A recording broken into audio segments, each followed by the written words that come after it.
Welcome to today's podcast. My name is Dr. Shivi Raya, and I am a GP who today will be discussing preventative health issues to empower you to live to your healthiest potential. I'm excited to share with you about the various topics that affect one's physical and emotional health. So sit back, relax, contemplate, and engage in these podcasts to bring about the best health for you. Hi everyone. I wanted to talk today about perfectionism.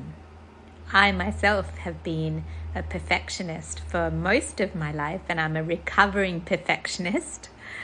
So by that I mean I'm now really dropping into that space where I am giving myself complete and utter permission to stop being a perfectionist and just completely accept myself just as I am, flaws and all, so that I can actually relax and feel like there's a weight off my shoulders and that I can actually relax into the present moment and enjoy it moment to moment, rather than trying to reach some sort of unattainable standard within myself that nobody really imposed on me apart from myself. So one of the things with perfectionism, something that I recently discovered about myself, is that it is done to have some sort of a payoff. And for me, the perfectionistic trait was to stop myself from either getting into some form of trouble as a child, or as I grew up, to prevent myself from getting hurt if something went wrong. And part of perfectionism is that you can end up being critical or overly critical of yourself, and in the part of yourself that you criticize, it invariably spills over to the rest of your life as well. So if you are someone who criticizes yourself, you almost can't help but then end up being critical of others, no matter how kind and loving a person you genuinely are. If you criticize yourself, you won't be almost able to stop yourself from criticizing others, whether you do it externally through your words or internally through your thoughts and feelings. Recently, when I delved deeper into this for myself, I realized that not only was there a little bit of a payoff, or a big payoff, I should say, for holding myself to this standard of perfectionism, but I noticed when my inner being was also being critical of others, I realized there was an even deeper payoff for myself. And that deeper payoff was that it stopped me from being completely vulnerable with those near and dear to me. Because if I could hold a part of me separate from the person that I was criticizing, then I would not need to bear my whole self, which meant I could never end up being hurt or upset. And that could be with anyone really, friends or family or anything or anybody. And so that meant that I would not be showing up completely and totally as myself, my true version of myself. And this is an ever-expansive process, because we are constantly discovering who we truly are in each moment. And it does make it hard to discover who we are if we are busy shielding ourselves from the world in the different ways that we want to show up for ourselves, but because we are afraid of judgment or criticism or feeling hurt by comments that people make.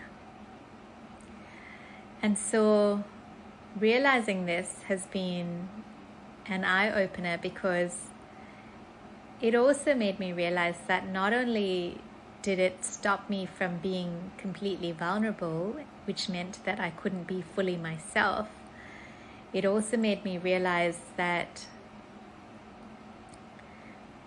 I was almost afraid to embrace the full emotion of joy. By that I mean, if I am able to be the fullest version of myself, then that version of myself is going to be the most joyful version of myself, because that is who I naturally am, as are you. And with that might come several limiting beliefs, such as, it might not be safe to be fully joyful, or it might not be safe to be fully happy, because you might be afraid that something else is going to come around and spoil it, or that it's inevitable that you might go down another path that takes you away from your joy, or it might stop others from being happy around you, and so on and so forth. So I guess that's all I wanted to share, is for those of you out there who are perfectionistic, and it doesn't need to be in something external, it could even be something internal that you might be trying to control as a way of trying to feel safe to be yourself, but inadvertently creating a shell around yourself that cloaks the true you. And so I ask you today, is there an area in your life that you're being perfectionistic about? Or is there someone in your life that you are criticizing? And what is the payoff for you in that moment? And what is it that you really would like to experience for yourself, but that you're too afraid to experience because of past experiences? What would it be like to truly show up as yourself today in some area of your life, even if it is just for you? Take care, be kind and gentle to yourself.